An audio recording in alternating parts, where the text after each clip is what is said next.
Hello, my name is Fiorella Palacio and welcome to my Week 6 multimedia presentation on running a government agency more like a private sector.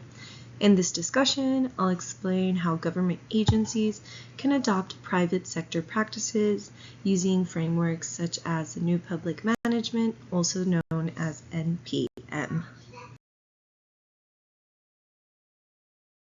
In this presentation, I will provide a theoretical foundation to begin discussing ways in which the government can be run more like a private sector as opposed to a private sector, and what that would mean in terms of priorities and such. We'll explore core public administration theories that guide this conversation and examine how these theories interact. For my overview, I just wanted to let you guys know what we would be discussing in the following slides. The next slide will discuss public choice theory.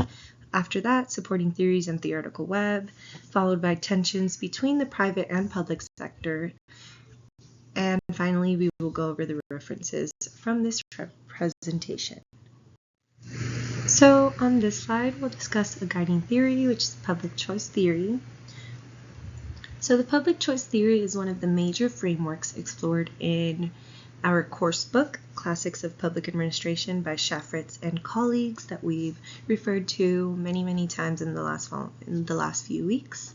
This collection traces how economic theories blended with public administration in the mid-20th century, emphasizing how self-interest and incentives shape the behavior of public officials.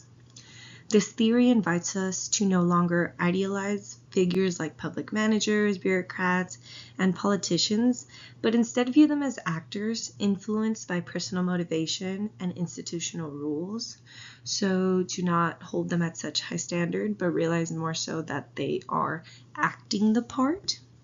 This theory can also be used to explain why certain government agencies lack initiative and efficiency.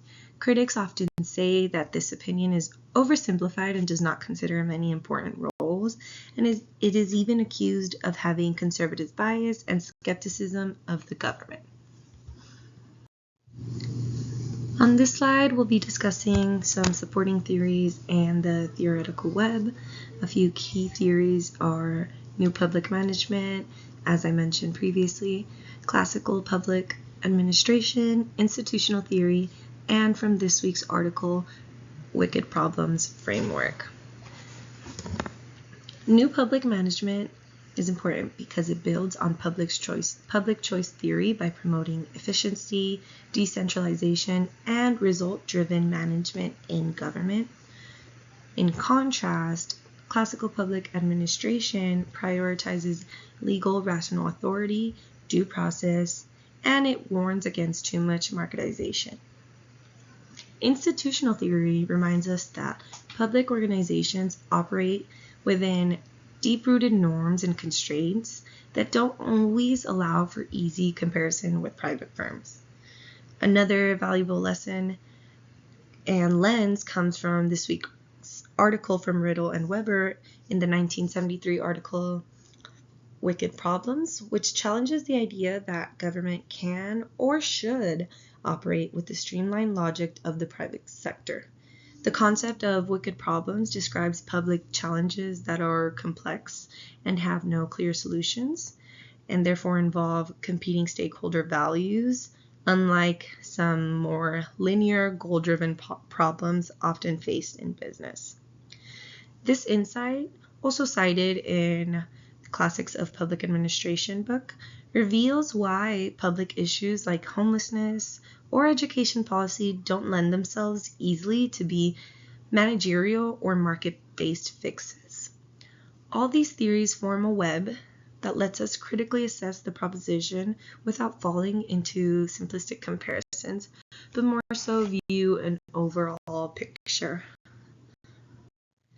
When discussing the need to run a public sector more like a private sector, we must kind of see the pros and cons and the differences between both and see kind of the tension between these sectors.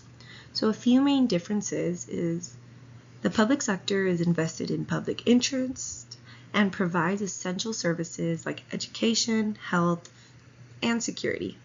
However, on the other side, the private sector is more invested in generating profit for its owners and shareholders, not so much prioritizing community needs, but rather profit.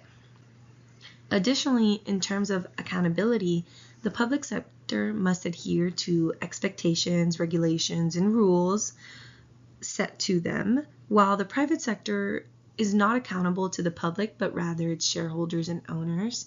Therefore, efficiency could be measured more so by monetary gain, not necessarily by public satisfaction or service. By pointing out some of the basic differences between the private and public sector, we can apply these theories to help us identify both the potential benefits and the risks of adopting these business models in government. It is important to consider what the priorities are for a business owner and whether it leans more towards monetary gain and self-satisfaction or more towards the side of public service.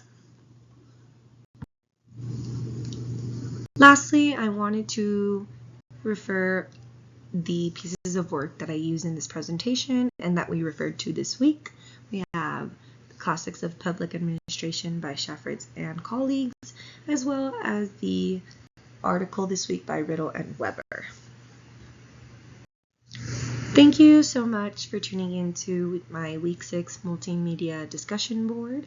I thought it would be interesting to keep on the trend of these discussion boards as opposed to a written paper, but just kind of to sum up what I reviewed today, as emphasized in both pieces of work that we covered this week, Classics of Public Administration and Riddle and Weber's work, applying business logic to public systems must account for deeper complexities, values, and institutional legacies.